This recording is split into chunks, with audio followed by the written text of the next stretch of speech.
Good morning. I don't know about you, but every time I read anything about the Ten Commandments, I think of the movie, the old movie. And I just see poor Moses coming down off of the mountain with the Ten Commandments. And in verse 15, we read how he turned and came down from the mountain with the two tablets of the commandments in his hands, tablets that were written on both sides, front and back, tablets that were made by God. Now, in the movie, you can see how God, remember the old movie? And it showed how dramatic it was, how the fire came and the tablets were just kind of hewn out of rock, the side of the mountain.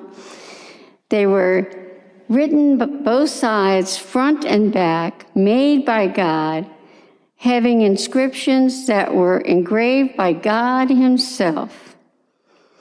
Now, I don't know about you, but if I had a letter that was written by God himself, I would think that was pretty important. And Moses must have felt very important at that point, because Moses always felt insecure. Remember, he had this little impediment, and he always kind of felt insecure. He wanted Aaron to speak for him. So here's Moses, and here he was with this awesome job, and seeing this awesome sight of God inscribing the tablets of the law out of rock so that they couldn't be destroyed, right? And he's saying, wow, here I am in this awesome moment. I have the tablets of the law written by God's own fingers, and I'm going to hold them in my hand. Here's Moses in this awesome moment, this theophany. And so Moses is on this amazing high. And they're walking down the mountain and hearing this noise. And what does he discover? That the people of Israel are sinning a great sin already. And like a good father, he is so disappointed and upset. And emotionally, he didn't know what to do.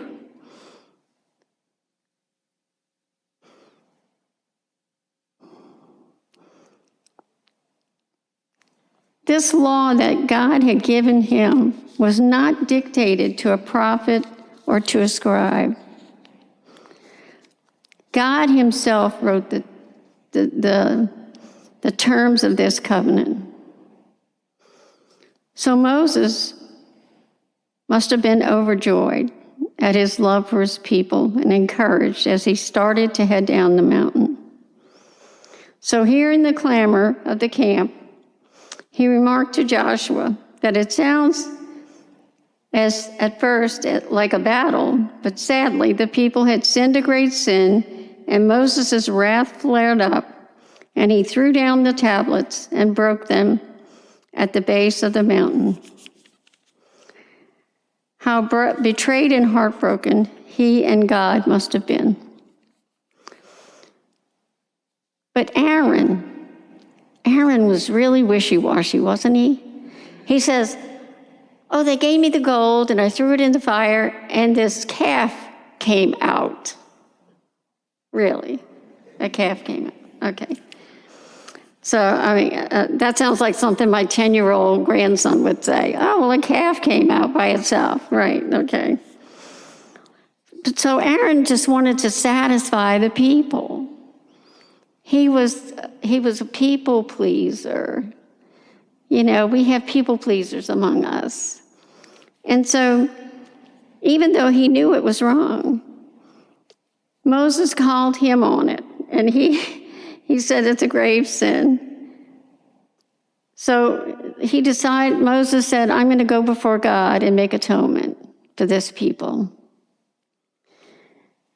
But the Lord promised to punish only those who have sinned against him. But when it was time. So God is so patient. Even though they broke, first of all, Moses broke the tablet. And then Aaron did this thing with the gold. And then the people did this grave sin. He said, I'm only going to punish the people that really sin, but when it's time, he's going to delay. Then he tells Moses, go and lead my people to the place I've told you. My angel's going to go before you. Go ahead and lead them. Go ahead and lead them. That's God's mercy. That is God's mercy.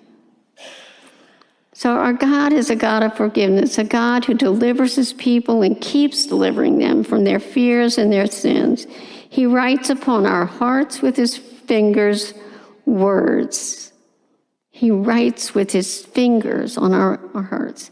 When we sit in his Eucharistic presence, we can read those words, hear his voice, see his face, and follow him fearlessly because he has sent his angel to go before us.